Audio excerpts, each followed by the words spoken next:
Hi friends, Telangana రాష్ట్ర public service commission తెలంగాణలో ఉన్న నిరుద్యోగులకు శుభవార్తను ప్రకటించింది. విద్యాశాఖ ద్వారా అందిన ఖాళీలను తెలంగాణ రాష్ట్ర పబ్లిక్ సర్వీస్ కమిషన్కు చేరడంతో వారు వచ్చే 1-2 రోజుల్లో కొత్త నోటిఫికేషన్లను వెలువరించనున్నారు. ఈ నోటిఫికేషన్ వివరాలు ఇలా ఉన్నాయి. 24 డిప్యూటీ ఎడ్యుకేషనల్ ఆఫీసర్ మరియు 110 అధ్యాపకులు మరియు 8 ఫిజికల్ డైరెక్టర్ పోస్టులకు నోటిఫికేషన్లో భర్తీ చేయనున్నారు.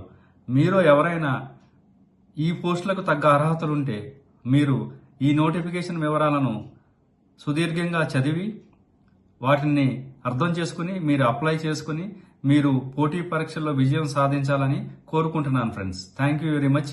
ఈ ఛానల్ని సబ్స్క్రైబ్ చేసుకోండి ఫ్రెండ్స్. Thank you.